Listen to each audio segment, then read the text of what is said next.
befriending ego, making friends with yourself, with your ego. The idea, Trungpa Rinpoche originally talked about this 40, 50 years ago, about working with the negativity that arises in the mind stream in a way of working with it as at least be friendly with, so we can get a better idea of what's actually happening there, rather than the leading edge of the ego being that aspect of it is embarrassing to us, or that we immediately judge and think, oh, that's egotistical. And it may be relatively, self-centered, egotistical, narcissistic, but we try to stop it or do away with it based on we think it's real, and we think it's something else that we can somehow get rid of or shove aside. What's being suggested here of friending or befriending the ego is, I wouldn't say it's, let's say it's not probable. It's not likely to occur unless there's a strong awareness practice that is actually developing. That's not the exact word, but I'm going to use that. It's like realigning our attitude to be one of receiving things rather than producing. When I say producing, I'm saying, I'll give you an example. I like it, I don't like it, it's good, it's bad, that shouldn't be. They shouldn't be saying that. Why are they doing that? Why is this happening to me? There I go again, blah, blah, blah, blah, blah. All of this may feel to the ego like we're getting somewhere. Well, at least we don't. Well, at least we, at least. There's probably not any progress there other than if you call circularity progress. Passion, aggression, ignorance, passion, aggression, ignorance, passion, aggression, ignorance. That circularity may not back off or lessen or straighten out by looking at it, but it certainly won't change its circularity and its confusion, delusion, and confusion by taking a bite out of part of it and trying to rip it apart or trying to stop it based on, I won't look too good if I say that, do that. It'll look egotistical. I must be egotistical. That being said, the sitting practice of meditation, and you heard me say this hundreds of times, probably, if you're been around 100 times, sit still. You don't need tantric practices. If you do, I'll help you with that. You may. I can teach you a little bit of that. Or I can just send you off to a lama, or send you to Nepal, where you can get the true material. I'm not mocking that at all. We wouldn't be here if it weren't for Tibet, if it weren't for Japan or China, or all of the various countries that have welcomed and hosted the teachings of the Buddha. Very necessary, it seems, to train the mind to see clearly, to sharpen the blade, sit down, hold still, watch what moves, and thereby sharpen that aspect of the consciousness that can't be located because it has no status as something, as a thing. You can't locate your awareness. That area of the mind we call awareness is so incredibly complicated, and science is trying to work with that. It has all kinds of gauges and dials and connectors and so on. Not incorrect, making some progress there, probably relative progress. Not wrong, not incorrect, it's fine. But it seems necessary to you could say, recondition our mind to whatever's showing up, just look at it.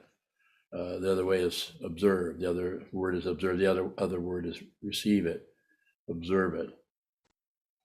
Just observe it. And then notice, at the same time you're observing that, notice, also receive or observe how much you object to it. Aggression, how much you agree with it or justify it or validate it, or do a little dance around it saying who caused it, why it's happening. So easy, much easier to go into that. And by doing that, you actually avoid the original pain or anxiety around that. And it does what goes underground, ignorance. Does it do that? I don't know. I have no idea. I have no proof. I don't need proof. If you need proof, you're listening to the wrong person. I have no proof. Lots of people operate that way. And I'm not saying that there isn't something called proof that is accurate, necessary, and in some cases very necessary. But it's so easy for the self-centered mind, the ego mind, the greedy mind to slip in there and use that as a credential to do things that is none of its business. Does the ego have needs beyond the basic situation? Well, it thinks it does. The ego is a process that happens in consciousness that is its fundamental nature is paranoia.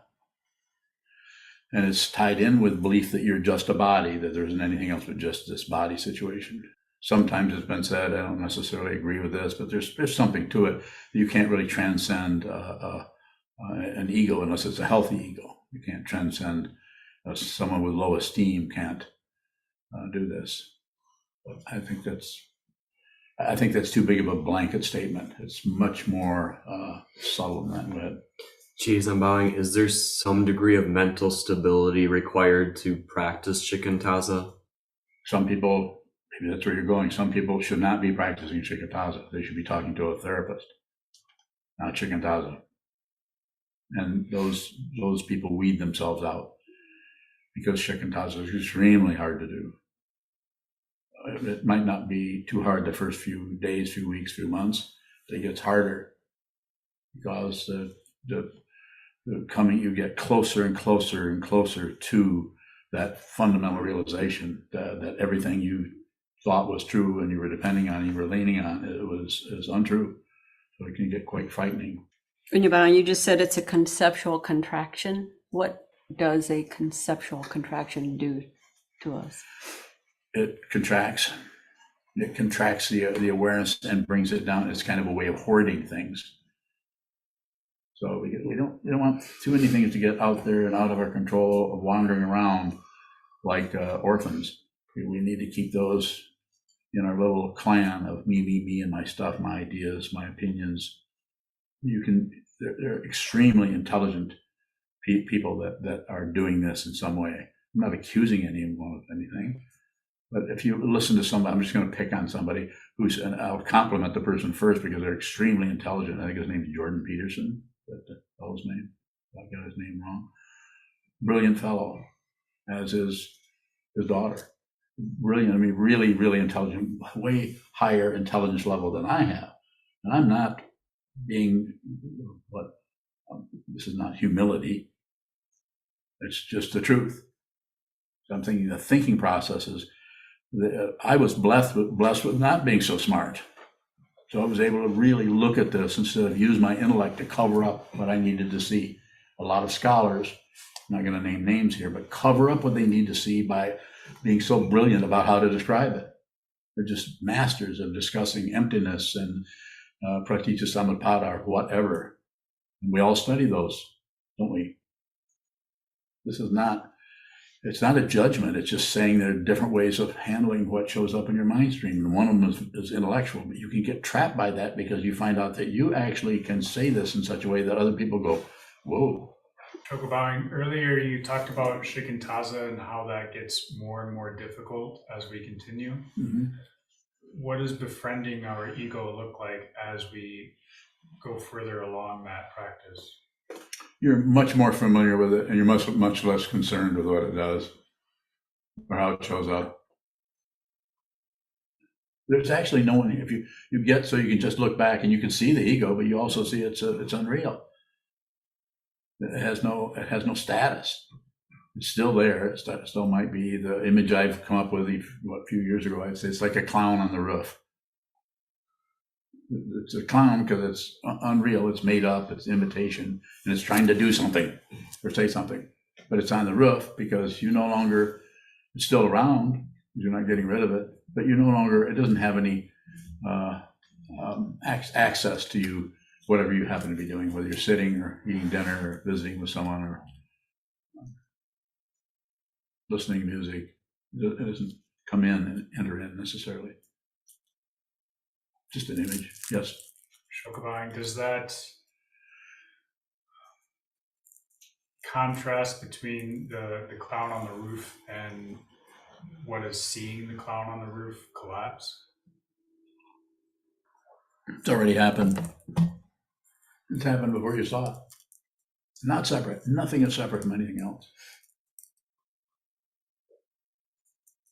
Frightening, huh? I think so.